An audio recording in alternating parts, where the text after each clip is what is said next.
नमस्ते, मैं हूं जसप्रीत कौर। कोरोना का खतरा लगातार तेजी से बढ़ रहा है। कोरोना के खिलाफ इस जंग में मास्क सबसे बड़ा हथियार है। न्यूज 18 सबसे अपील करता है कि मास्क जरूर पहने। न्यूज 18 ने मास्क के लिए मुहिम भी शुरू की है जिसका नाम है मास्क पहनो इंडिया। न्यूज 18 आप सबसे भी अपील करता है कि मास्क जरूर पहने क्योंकि सावधानी ही सबसे बड़ा बचाव है। महाराष्ट्र में कोरोना का कहर जारी है। एक दिन में राज्य में कोरोना के 66,191 नए केस सामने आए। इस बीच 832 लोगों की जान भी गई। एक दिन में ये मौत का रिकॉर्ड आंकड़ा है। एक दिन में 61,450 मरीजों को इलाज के बाद घर भेजा गया। वहीं मुंबई में पिछले 24 घंटों में कोरोना के 5,542 नए मामले मिले। 64 कोरोना मरीजों की मौत हुई है। एक दिन में 8,478 मरीज ठीक भी हुए हैं।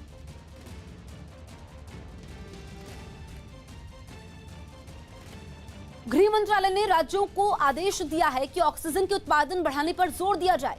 उद्योग में इस्तेमाल होने वाली ऑक्सीजन सिर्फ स्वास्थ्य सेवाओं को दी जाए। साथ ही गृह मंत्रालय ने निर्देश जारी किए हैं कि लिक्विड ऑक्सीजन का उत्पादन करने वालों के पास जो भी स्टॉक है वो सरकार को तुरंत उपलब्ध करवाया जाए। इसके साथ ही अगले आदेश तक ऑक्सीजन का इस्तेमाल दूसरे कामों के लिए ना हो।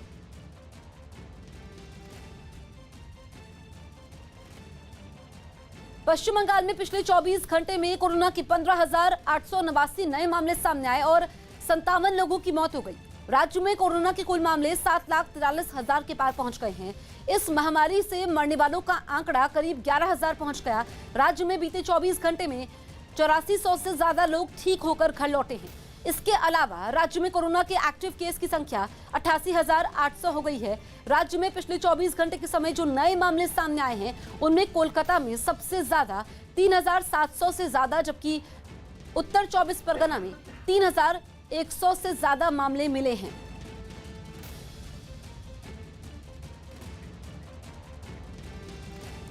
कर्नाटक में भी कोरोना तेजी से फैल रहा है। वहां पिछले 24 घंटे में रिकॉर्ड कोरोना के 34,804 नए मामले सामने आए और 143 लोगों ने अपनी जान गंवा दी। हालांकि एक दिन में वहां करीब 7,000 लोग कोरोना से ठीक होकर घर लौट गए। राज्य में अब कोरोना के कुल एक्टिव केस की संख्या बढ़कर 2,62,000 से ज्यादा हो गई है और वहां अब तक 14,000 से ज्यादा लोगों की मौत हो चुकी है।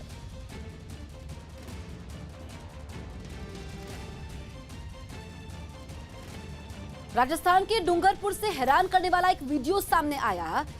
वहां विधायक राजकुमार रोत की शादी में कोरोना नियमों की जमकर धज्जियां उड़ाई गई। कोरोना की दूसरी लहर के बाद वहां कई पाबंदियां लगा दी गई हैं, जिनमें एक शादी में 50 से ज्यादा लोगों के शामिल होने की इजाजत नहीं है। लेकिन विधायक जब दुल्हा बने तो इन नियमों को ताक पर रख दिया गया। शादी में इतनी भीड़ उमड़ी कि पंडाल में पांव रखने तक की जगह नहीं दिखी। वहां से सामने आई एक तस्वीर में सैकड़ों लोगों की मौजूदगी में विधायक शादी की हर रस्म अदा करते दिखे। जश्न में ऐसे डूबे कि कोरोना को भी भूल गए। न मास्क का ख्याल रखा गया और न ही एक दूसरे से 2 गज की जरूरी दूरी बनाई गई। इस समारोह की गवाह बनी महिलाएं हों या बुजुर्ग या फिर बच्चे, सब पंडाल के नीचे एक दूसरे से बेहद करीब बैठे थे। इनमें कुछ लोगों ने तो मास्क लगाया था, लेकिन ज्यादातर लोगों ने इसमें भी खाना पूर्ति की। मास्क को नाक के नीचे कर शादी की रस्में पूरी करवाते दिखे। इससे पहले दुल्हा बने विधायक बारातियों की भीड़ के साथ अपने घर से निकले। सैकड़ों लोगों की मौजूदगी में उन्होंने घुड़चढ़ी की रस्म भी पूरी की। यूपी में कोरोना से हालात बिगड़ते जा रहे हैं। राज्य में कोरोना के 35,614 नए केस सामने आए, जबकि इस महामारी की चपेट में आने से वहां 208 लोगों की मौत हो गई। एक दिन में 25,633 मरीज ठीक भी हुए हैं। राजधानी लखनऊ के हालात सबसे खराब है। वहां पिछले 24 घंटे में कोरोना के 5100 से ज्यादा मरीज मिले हैं। इसके बाद कानपुर में 2,153, वाराणसी में 2,057, प्रयागराज में 1,395 और गौतम बुद्ध नगर में 1,310 कोरोना के नए मरीज मिले हैं। राज्य में कोरोना के एक्टिव केस की संख्या करीब 3 लाख पहुंच चुकी है और अब तक इस बीमारी से पूरे राज्य में 11,000 से ज्यादा लोगों की मौत हो चुकी है।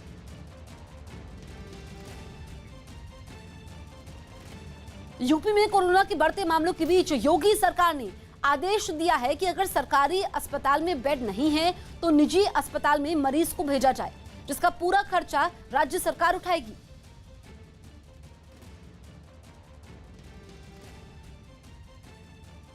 कि किसी भी मरीज को कोई भी अस्पताल वापस नहीं करेगा किसी हालत में। यदि सरकारी अस्पताल में बेड नहीं है, उपलब्ध नहीं है, तो निजी अस्पताल में भेजा जाएगा। और निजी अस्पताल में जब भेजा जाएगा तो उसका सारा व्यय उत्तर प्रदेश सरकार वहन करेगी। किसी प्रकार से किसी भी गरीब की को बिल निजी अस्पताल के बिल से वो बिल उनके ऊपर नहीं पड़ेगा। गुजरात में भी कोरोना के रिकॉर्ड मामले सामने आ रहे हैं। एक दिन में राज्य में कोरोना के 14,296 नए मरीज मिले हैं और वहां 157 लोगों की मौत हुई है। 24 घंटे में 6,727 लोग ठीक भी हुए हैं। गुजरात के जिन शहरों में कोरोना के केस तेजी से बढ़ रहे हैं उनमें अहमदाबाद सबसे ऊपर है, क्योंकि वहां हर दिन 5,000 से ज्यादा नए मरीज सामने आ रहे हैं। इसी तरह सूरत, राजकोट और जामनगर में भी कोरोना की रफ्तार और तेज होती जा रही है। राज्य में एक्टिव केस की संख्या 1,15,000 के पार पहुंच चुकी है और अब तक इस बीमारी से वहां 6,000 से ज्यादा लोग जान गंवा चुके हैं।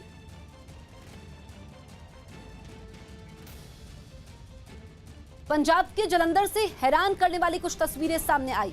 वहां कोरोना नियमों को तोड़ने पर बारातियों के साथ शादी करने के लिए पहुंचा दूल्हा हवालात पहुंच गया। आरोप है कि दूल्हा और दुल्हन के घर वालों ने शादी के लिए बनाए गए नियमों की अनदेखी की। तादाद में लोग एक जगह इकट्ठा हो गए। जानकारी मिलते ही कुछ पुलिस वाले वहां आ धमके और शादी में शामिल लोगों की धरपकड़ शुरू कर दी, जिससे वहां अफरा तफरी मच गई। वहां से सामने आई एक तस्वीर में कुछ महिलाएं अपने बच्चों को लेकर भागती दिखाई दी। पुलिस वालों ने उन लोगों को भी अपनी गाड़ी में बैठा लिया जो बाराती बनकर आए थे। इतना ही नहीं, गाड़ी में बैठा दूल्हा भी पुलिस वालों की गिरफ्त से बच नहीं पाया और उसे गिरफ्तार कर थाने पहुंचा दिया गया। मौके जाके लड़के दूल्हे ਨੂੰ ਤੇ ਉਹਦੇ ਫਾਦਰ ਨੂੰ ਫੜ ਕੇ ਲਿਆ ਕੇ ਜੋ ਕਾਨੂੰਨ ਅਨੁਸਾਰ कार्रवाई बनती कर रही है। पुलिस ने लड़की के कुछ रिश्तेदारों को भी पकड़ लिया, जिसके बाद पुलिस के खिलाफ वहां के लोगों का गुस्सा फूट पड़ा। ਉੱਥੇ ਰੇਲੀਆਂ ਕਰ ਰਹੇ हैं, ਉੱਥੇ ਨਾ ਇੰਨੀ ਭੀੜ ਆਂਦੀ ਪਈ ਹੈ, ਉੱਥੇ और ਬੋਲਣ ਵਾਲਾ ਕੋਈ ਨਹੀਂ ਹੈਗਾ। ਇਹ ਮਾਮੂਲੀ ਜਿਹਾ ਵਿਆਹ ਕਰਨ ਲੱਪਣ ਲੱਗੇ ਆ, ਇੱਥੇ ਆਣਾ ਸਾਨੂੰ ਪਰੇशान करना। इस कार्रवाई के बाद शादी रुक गई और कोरोना नियमों को तोड़ने के आरोप में दूल्हे के साथ कुछ बारातियों पर केस दर्ज कर लिया गया। कोरोना की दूसरी लहर से दिल्ली के हालात बद से बदतर हो गए हैं। लॉकडाउन के बाद भी कोरोना मरीजों की संख्या कम होने का नाम ही नहीं ले रही है। पिछले 24 घंटे में दिल्ली में कोरोना के करीब 23,000 नए केस सामने आए, जबकि 350 लोगों की मौत हो गई। राज्य में कोरोना से मरने वालों का आंकड़ा करीब 14,000 के पार पहुंच चुका है। पॉजिटिविटी रेट 30% से ज्यादा है। यही नहीं, राज्य में कोरोना के एक्टिव मरीजों की संख्या 94,000 के पार पहुंच चुकी है।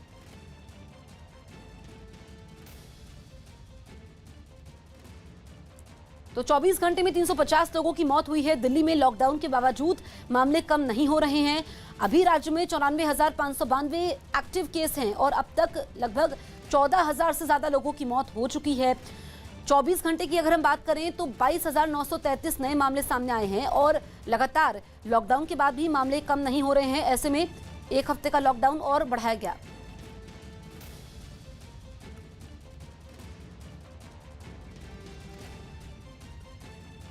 दिल्ली में कोरोना के बेकाबू हालात को देखते हुए एक बार फिर लॉकडाउन को बढ़ा दिया गया है। मुख्यमंत्री अरविंद केजरीवाल ने दिल्ली में लॉकडाउन को 7 दिन के लिए बढ़ाने का ऐलान किया है। उन्होंने कोरोना से बिगड़ते हालात के बीच लॉकडाउन को आखिरी जरूरत बताते हुए 7 दिनों के लिए इसे बढ़ा दिया। कल सुबह 5 बजे, माफ कीजिएगा, आज सुबह 5 बजे ही लॉकडाउन खत्म होने वाला था, लेकिन अब ये अगले हफ्ते के पहले सोमवार तक और बढ़ा दिया गया है। साथ ही अरविंद केजरीवाल ने एक बार फिर दिल्ली में ऑक्सीजन की कमी होने का दावा किया और केंद्र सरकार से ऑक्सीजन सप्लाई की मांग की। कोरोना कम नहीं हो रहा, तो इसीलिए उसके मद्देनज़र कई लोगों के भी, जनता के बीच में भी जब हम लोगों ने बात करने की कोशिश की, सबका मत यही है कि लॉकडाउन को भी और बढ़ाना चाहिए। तो लॉकडाउन को दिल्ली के अंदर एक हफ्ते के लिए और बढ़ाया जा रहा है, अगले सोमवार को सुबह 5 बजे तक के लिए। दिल्ली के मुख्यमंत्री अरविंद केजरीवाल ने उद्योगपतियों को चिट्ठी लिखी है। सीएम केजरीवाल ने चिट्ठी लिखकर ऑक्सीजन पर मदद मांगी है। केजरीवाल ने चिट्ठी में लिखा कि अगर आपके पास ऑक्सीजन और टैंकर हो तो दिल्ली सरकार की मदद करें। इससे पहले उन्होंने सभी राज्यों के मुख्यमंत्रियों को चिट्ठी लिखकर ऑक्सीजन देने की अपील की थी। तो दिल्ली के मुख्यमंत्री अरविंद केजरीवाल ने उद्योगपतियों को चिट्ठी लिखी है और ऑक्सीजन के लिए मदद मांगी है।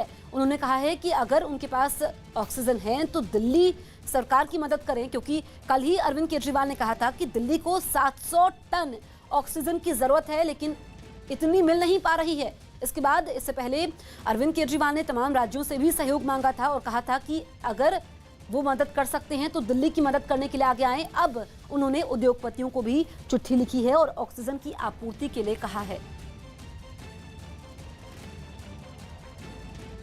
उत्तराखंड के रामनगर से एक डराने वाला वीडियो सामने आया। वहां 13 फीट लंबे कोबरा को पकड़ने में लोगों के पसीने छूट गए।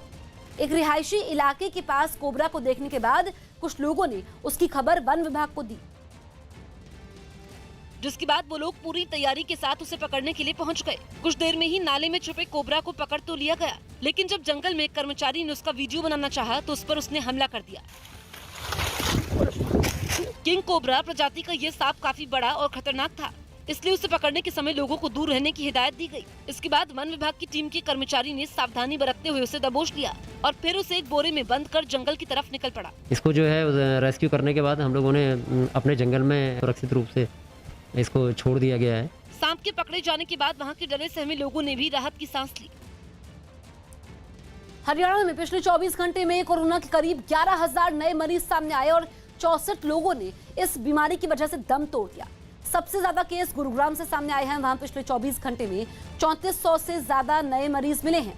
हरियाणा में कोरोना के कुल मामले 4,24,000 से ज्यादा हो चुके हैं, जिनमें एक्टिव केस 74,000 से ज्यादा है। तो वहीं अब तक पूरे राज्य में इस महामारी की वजह से 3700 से ज्यादा लोगों की जान जा चुकी है।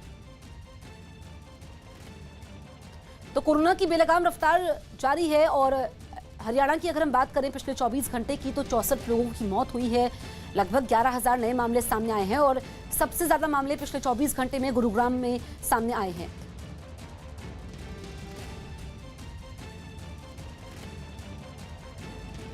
कोरोना के महासंकट के बीच ऑक्सीजन के लिए मची हाहाकार से निपटने के लिए पीएम ने बड़ा फैसला लिया है।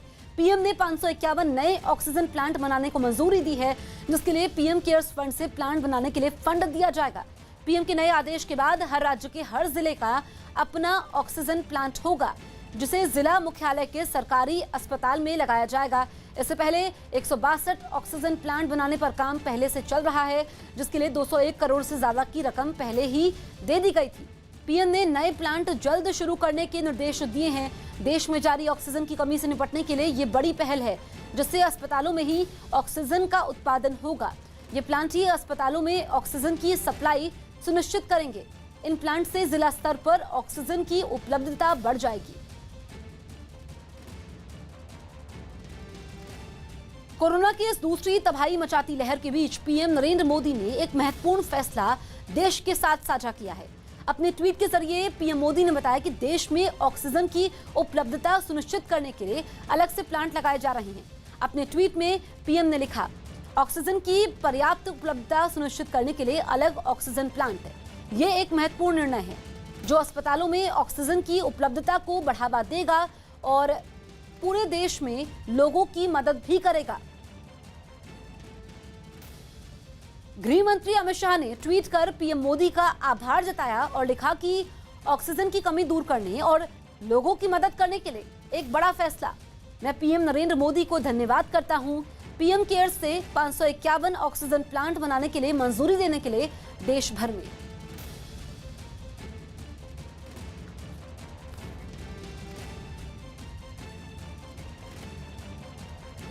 देश भर के 551 ऑक्सीजन प्लांट बनाने के फैसले का बीजेपी अध्यक्ष जेपी नड्डा ने स्वागत किया।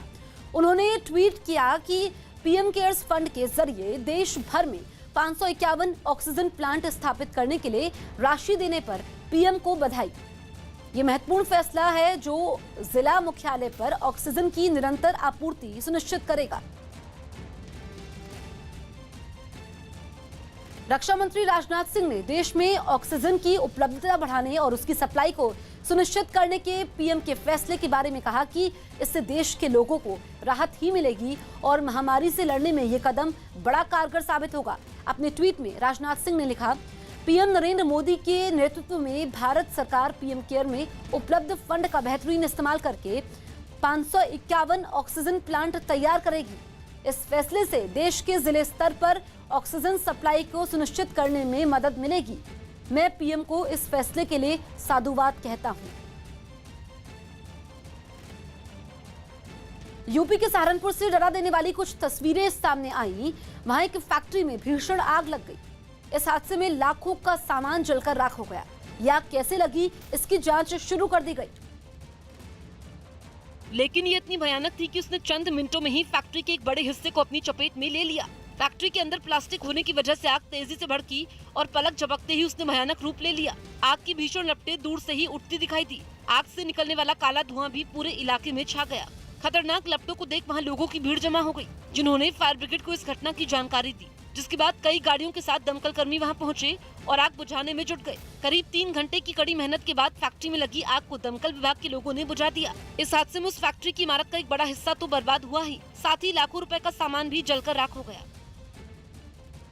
यूपी में पंचायत चुनाव के तीसरे चरण के लिए आज 20 जिलों में सुबह 7 बजे से शाम 6 बजे तक वोट डाले जाएंगे।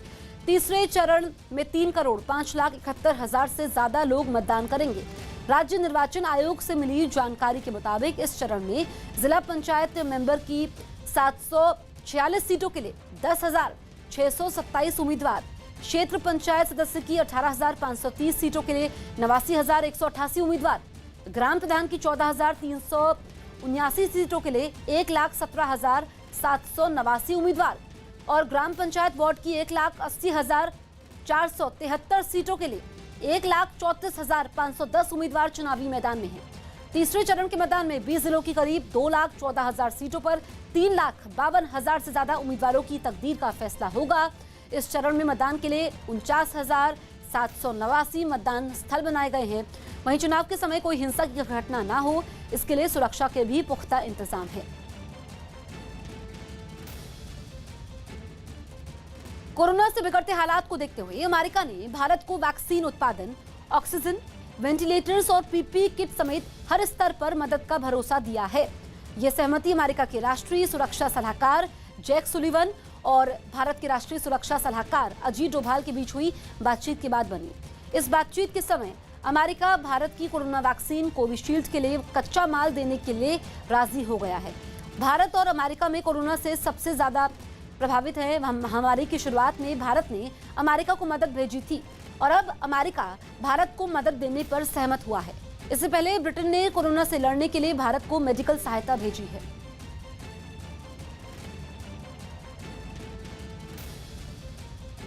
अमेरिकी राष्ट्रपति जो बाइडेन ने इसे लेकर एक ट्वीट भी किया। उन्होंने अपने ट्वीट में लिखा कि जिस तरह महामारी की शुरुआत में भारत ने अमेरिका की मदद की थी, उसी तरह जरूरत के इस वक्त में हम भारत की मदद करने को लेकर दृढ़ संकल्प हैं।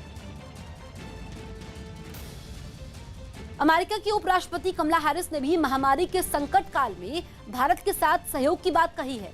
उन्होंने ट्वीट किया कि कोरोना महामारी के इस विस्फोटक दौर में अमेरिका भारत सरकार के साथ मिलकर काम कर रहा है। हम सहायता कर रहे हैं। हम भारत के लोगों के लिए प्रार्थना करते हैं, जिसमें साहसी स्वास्थ्यकर्मी भी शामिल हैं। मध्य प्रदेश के उज्जैन में रेमडेसिविर इंजेक्शन की कालाबाजारी करने वाले गिरोह का पुलिस ने पर्दाफाश कर दिया। पुलिस ने गिरोह के 8 सदस्यों को गिरफ्तार किया है, जिनमें देशमुख अस्पताल के कुछ कर्मचारी और आरडी गार्डी मेडिकल कॉलेज के 3 छात्र शामिल हैं। पुलिस को इनके पास से 3 रेमडेसिविर इंजेक्शन के साथ ही दूसरे इंजेक्शन भी बरामद हुए हैं। आरोप है कि ये लोग अस्पताल में मरीजों को रेमडेसिविर इंजेक्शन को कम लगवाते थे और फिर बचे हुए उन इंजेक्शन को जरूरतमंद लोगों को 20 से 30 हजार रुपए में बेचते थे। जांच में ये बात सामने आई है कि अब तक ये लोग रेमडेसिविर के 25 इंजेक्शन बेच चुके हैं। पूरी चेन में हम लोगों ने 8 लोगों को आइडेंटिफाई किया है और 8 लोगों को के खिलाफ कार्रवाई की है। कुल 5 इंजेक्शन अभी जब्त हुए हैं और एक जो मोडस ऑपरेंडी निकल के सामने आया है कि सामान्य तौर पे जो ये सप्लाई होती थी हॉस्पिटल्स में जो सप्लाई होती थी, उन सप्लाईज में से ये कुछ बचाकर बाहर मार्केट में बेचते थे। पूरे चेन को हम अभी एक्सप्लोर भी कर रहे हैं, इन्वेस्टिगेशन हमारा ऑन है और इनके विरुद्ध हम राष्ट्रीय सुरक्षा अधिनियम के अंतर्गत भी कार्रवाई करेंगे। कोरोना की दूसरी लहर के बीच आज पश्चिम बंगाल में 7वें चरण के 34 विधानसभा सीटों पर सुबह 7 बजे से वोट डाले जाएंगे। इस चरण में 82 लाख से ज्यादा मतदाता 268 उम्मीदवारों के लिए मतदान करेंगे।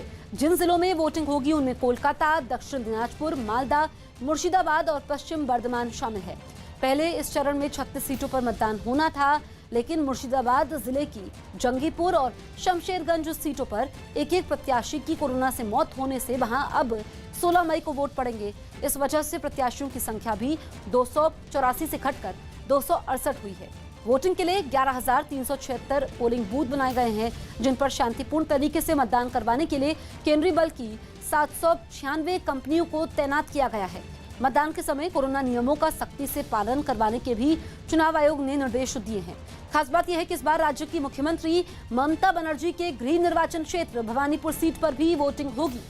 भवानीपुर सीट से ममता बनर्जी मौजूदा विधायक हैं और वो इसी क्षेत्र की निवासी भी हैं। हालांकि ममता ने इस बार नंदीग्राम से चुनाव लड़ा है और भवानीपुर सीट पर राज्य के विद्युत मंत्री शोभनदेव चट्टोपाध्याय को उम्मीदवार बनाया है। वहीं बीजेपी ने इस सीट से अभिनेता रुद्रनील घोष को चुनावी मैदान में उतारा है, जो चुनाव से ठीक पहले टीएमसी छोड़कर बीजेपी में शामिल हो गए थे।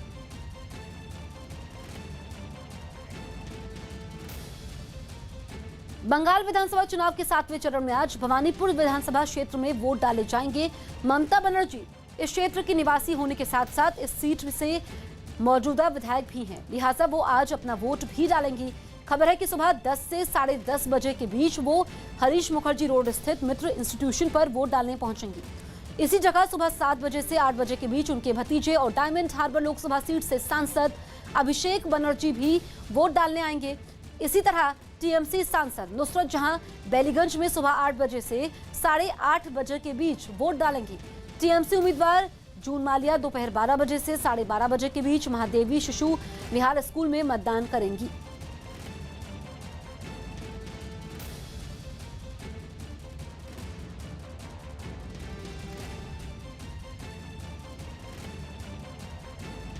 बीजेपी अध्यक्ष जेपी नड्डा पश्चिम बंगाल में आज 3 वर्चुअल रैली करेंगे।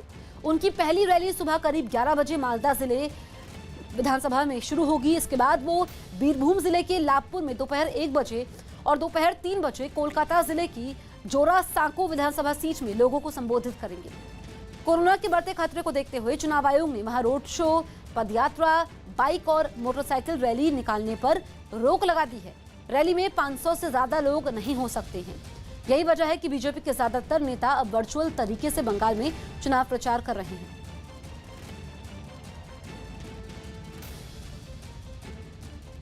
देश में कोरोना का ग्राफ लगातार 7वें आसमान पर बना हुआ है। दूसरी लहर का ये तांडव चुनौतियों का पहाड़ साबित हो रहा है, लेकिन केंद्र सरकार ने भी अब इस महामारी के खिलाफ एक बार फिर मोर्चेबंदी शुरू कर दी है। केंद्र सरकार एक जान बचाने की खातिर दिन रात एक किए हुए है और पूरा देश पीएम नरेंद्र मोदी की अगुवाई में मुसीबत की इस घड़ी में कोरोना की चेन तोड़ने की कोशिश में जुटा है।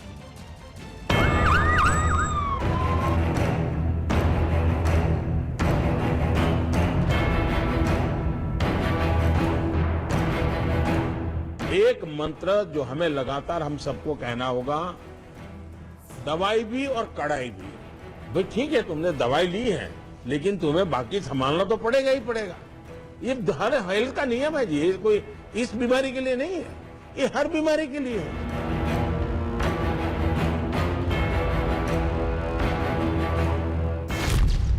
बेकाबू वायरस के खिलाफ सबसे बड़ी जंग।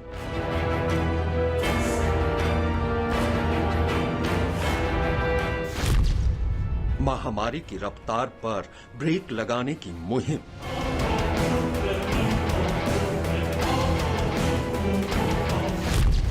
कोरोना पर नकेल कसने को एकजुट हुआ तंत्र।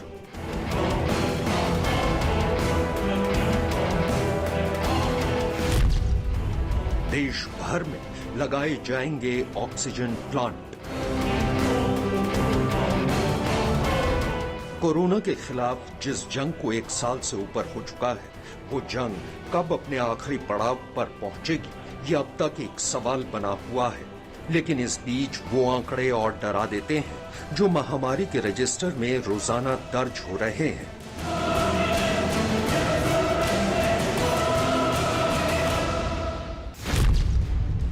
देश में एक दिन में कोरोना के मरीजों की संख्या 3,49,691 दर्ज की गई है। देश में एक दिन में कोरोना से होने वाली मौत की संख्या 2,767 है। लेकिन राहत देने वाली बात यह है कि एक दिन में 25,36,612 लोगों को कोरोना का टीका दिया जा चुका है। लगातार चौथा दिन है जब देश में 3 लाख से ज्यादा नए मरीज सामने आए हैं। मुसीबत का ये दौर भले ही लंबा होता जा रहा है, लेकिन सच तो ये है कि इसी भयावह मुसीबत से सबक लेते हुए केंद्र सरकार ने कोरोना को शिकस्त देने के लिए एड़ी चोटी का जोर लगा रखा है। हम सभी के धैर्य, हम सभी के दुख बर्दाश्त करने की सीमा की परीक्षा ले रहा है। बहुत से अपने हमें असमय छोड़कर चले गए हैं। कोरोना की पहली वेव का सफलतापूर्वक मुकाबला करने के बाद देश हौसले से भरा हुआ था, आत्मविश्वास से भरा हुआ था।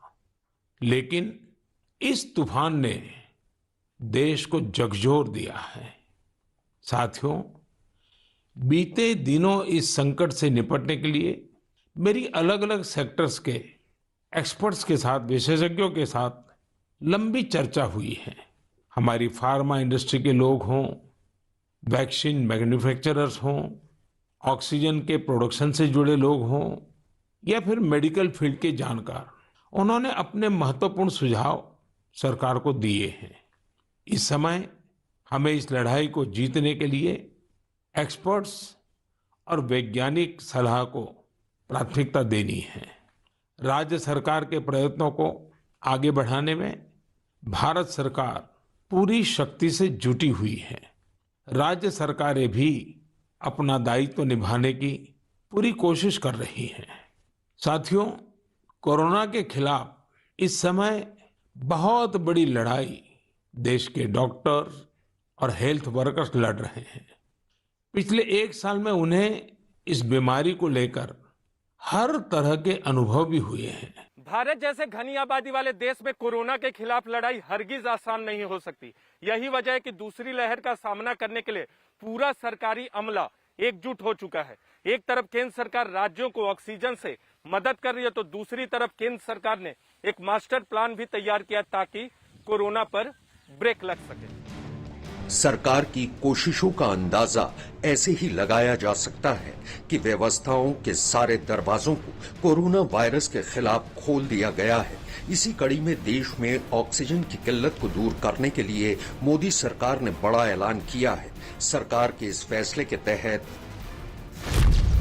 देश भर में 551 PSA यानी pressure swing absorption medical oxygen generation plant लगाए जाएंगे।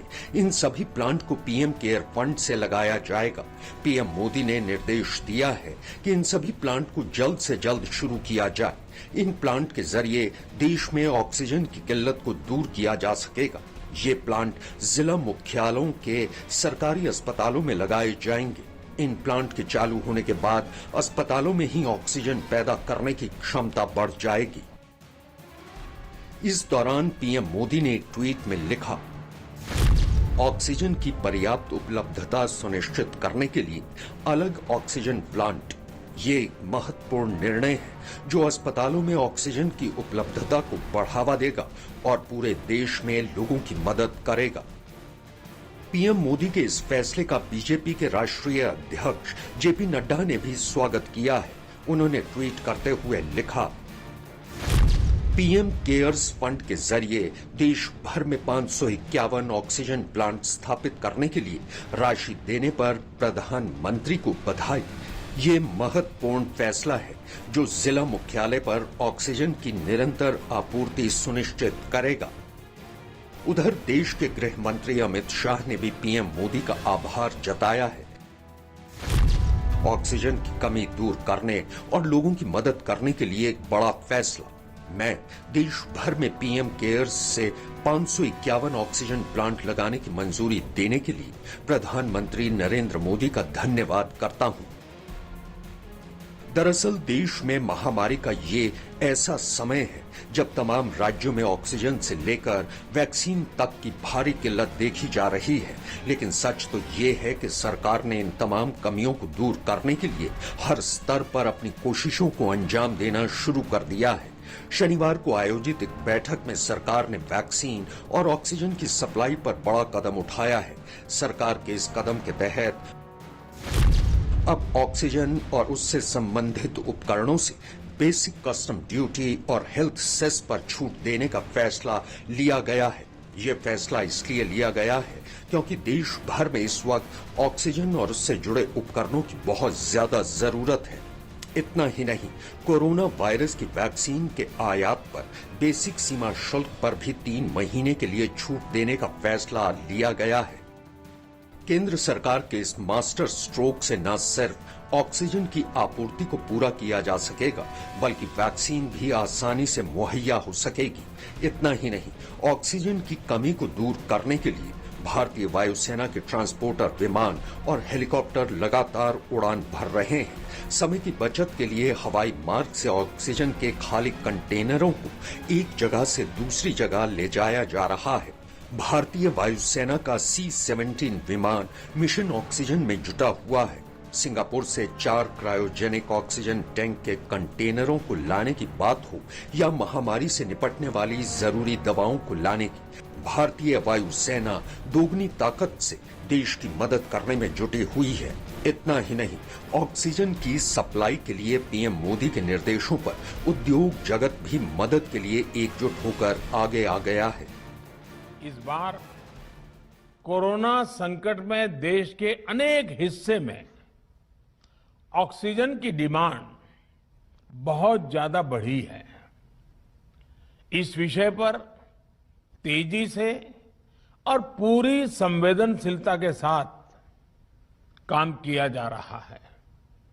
केंद्र सरकार, राज्य सरकारें, प्राइवेट सेक्टर सभी की पूरी कोशिश है कि हर जरूरतमंद को ऑक्सीजन मिले।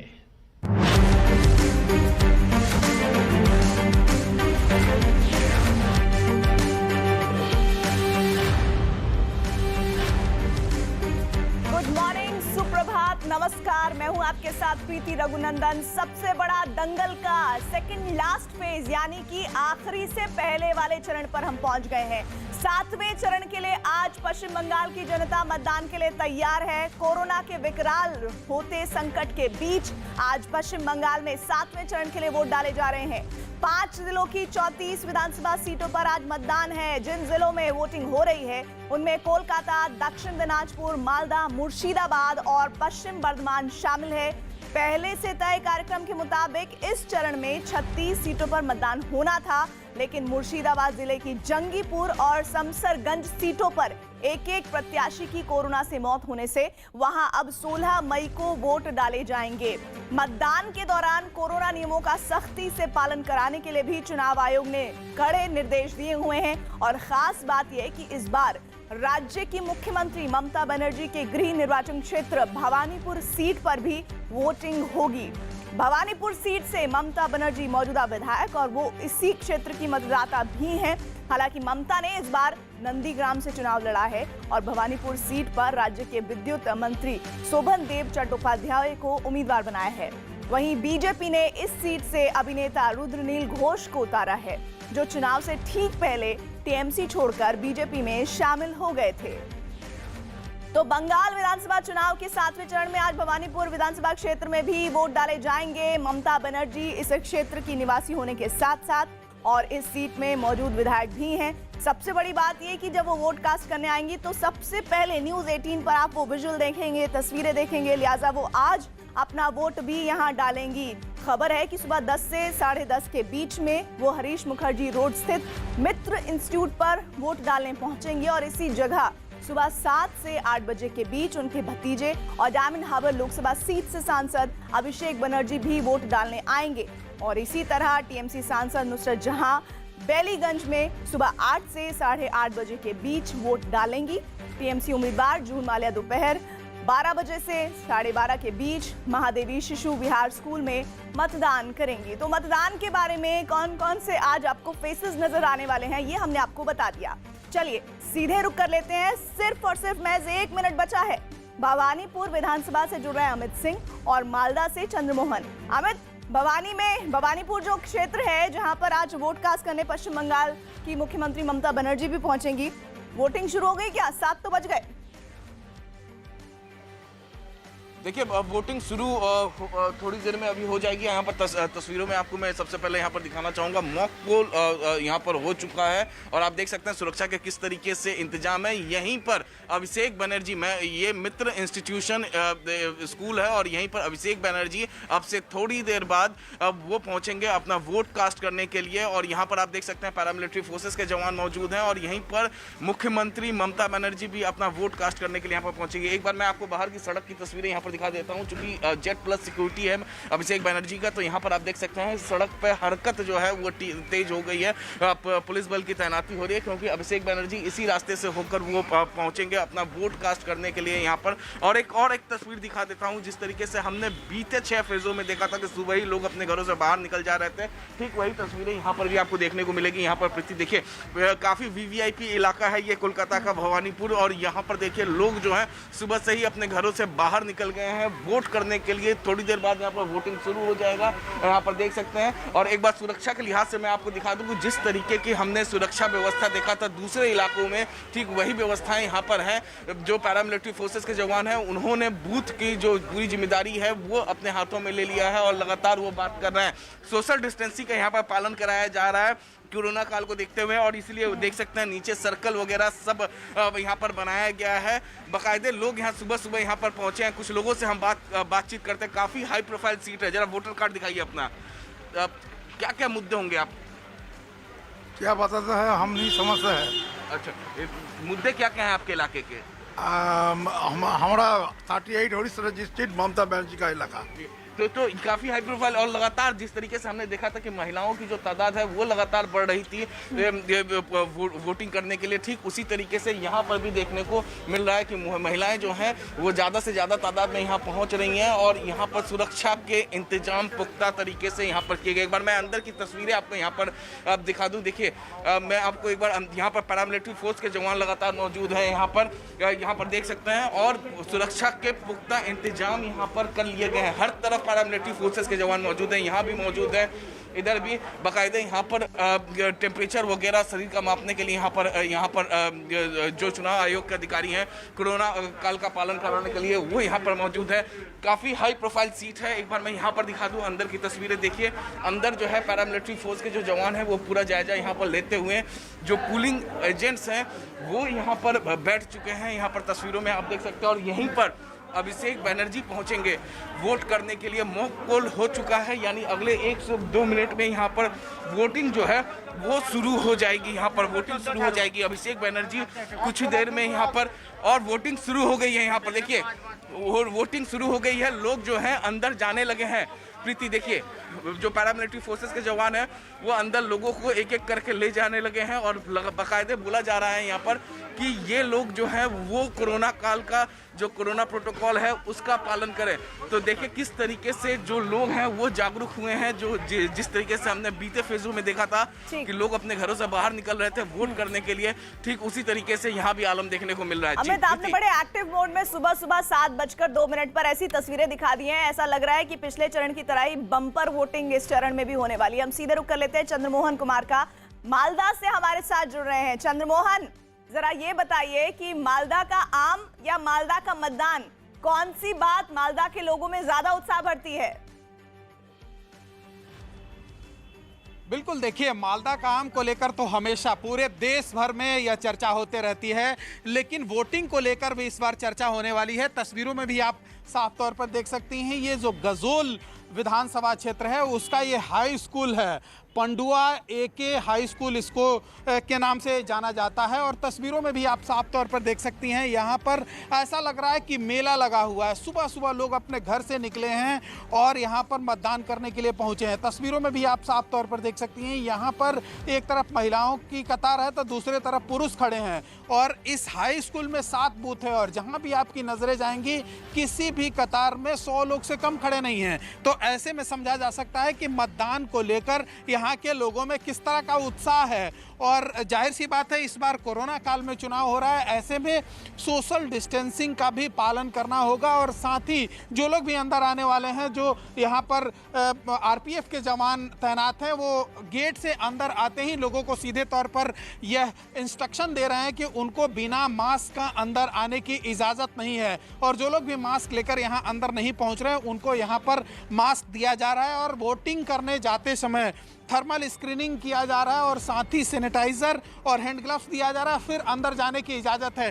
तो इन तस्वीरों को देखकर आप समझ सकती हैं, ऐसा लग रहा है कि इस हाई स्कूल ग्राउंड में मेला लगा हुआ है और लोग सुबह सुबह अपने घरों से निकलकर यहाँ पर पहुँचे हैं मतदान करने के लिए। जो ये गजोल विधानसभा क्षेत्र है, यह सीपीएम का कभी गढ़ माना जाता था, जो 1977 से लेकर 2006 तक लगातार उनके यहाँ से विधायक जीतते रहे। लेकिन उसके बाद एक बार कांग्रेस और उसके बाद फिर टीएमसी की उम्मीदवार जीती थी यहाँ पर। और दीपाली विश्वास जो यहाँ से विधायक थी वो अभी बीजेपी में शामिल हो चुकी हैं। और ऐसे में जो ये गजोल विधानसभा क्षेत्र है, यहाँ यह काफ़ी दिलचस्प माना जाता है। और ऐसे में यह कहा जा रहा है कि जो पिछले बार का मिथ है वो जरूर टूटेगा। और ऐसे में तस्वीरों में भी आप साफ तौर पर देख सकती हैं कि किस तरह से लोगों में यहाँ पर उत्साह देखने को मिल रहा है, जब लोग सुबह सुबह अपने घरों से निकले हैं और फिर बूथ तक पहुंचकर पहले मतदान और उसके बाद फिर जलपान की बात होगी।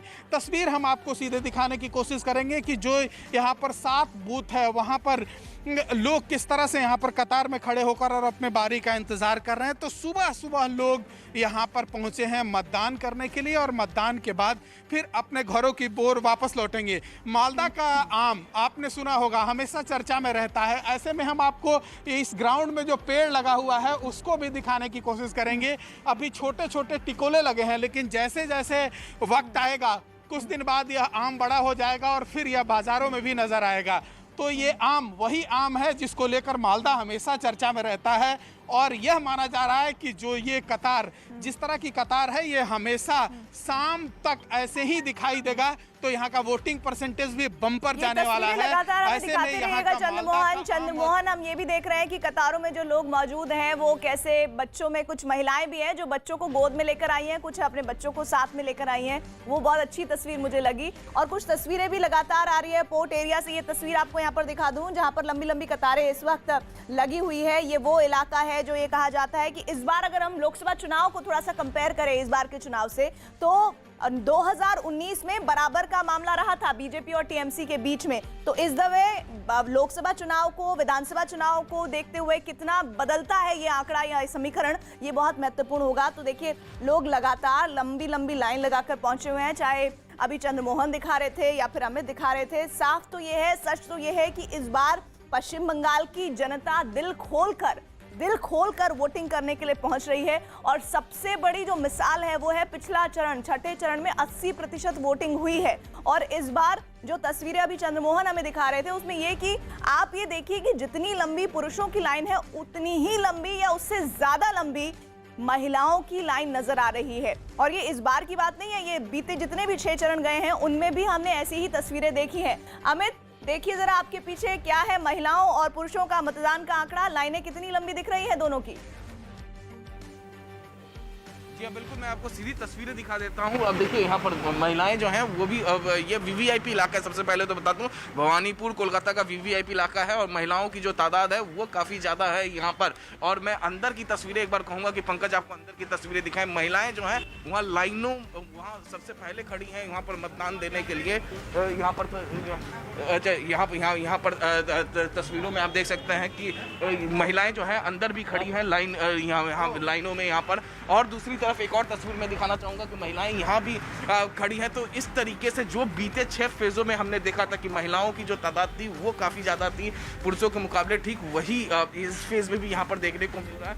दूसरी तरफ की तस्वीर में दिखा दूं तो आपको हर तरफ यहाँ पर देखिए कोई पुरुष की लाइन और महिला की लाइन कोई अलग अलग नहीं है, लेकिन महिलाएं जो हैं यहाँ पर देखिए एकदम यहाँ पर लंबी कतारों में यहाँ पर खड़ी हैं और सुबह सुबह ये महिलाएं यहाँ पर पहुँच गई हैं वोट करने के लिए यहाँ पर देखिए तस्वीरों में।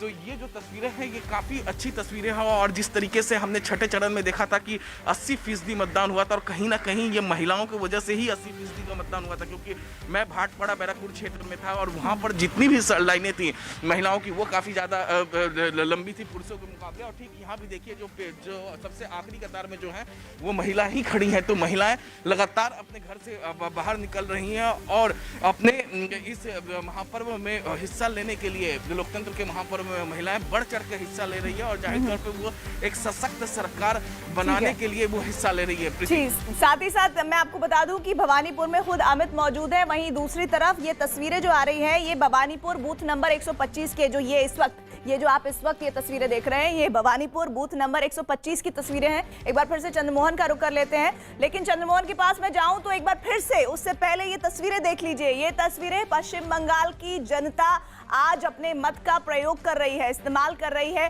और इन तस्वीरों के जरिए अब आने वाले विधानसभा में किसकी सत्ता बनने जा रही है ये आज 7वां चरण इसका चल रहा है। काफी हद तक तय कर चुकी है पश्चिम बंगाल की जनता कि उसके लिए सबसे बेहतर सरकार कौन लेकर आने वाला है। एक ब्रेक हम लेंगे, लगातार हमारे दोनों सहयोगी बने हुए हैं, तमाम खबरें आ रही हैं कि किस तरह से जबरदस्त सुबह सुबह वोटिंग हो रही है, तस्वीरें इसकी गवाही देती हुई और साथ ही क्या इस बार भी हिंसा की खबरें भी आएंगी उस पर भी हमारी खास निगाह रहेगी। सबसे पहले आप तमाम तस्वीरें देखेंगे न्यूज़ 18 इंडिया पर सबसे बड़ा दंगल में।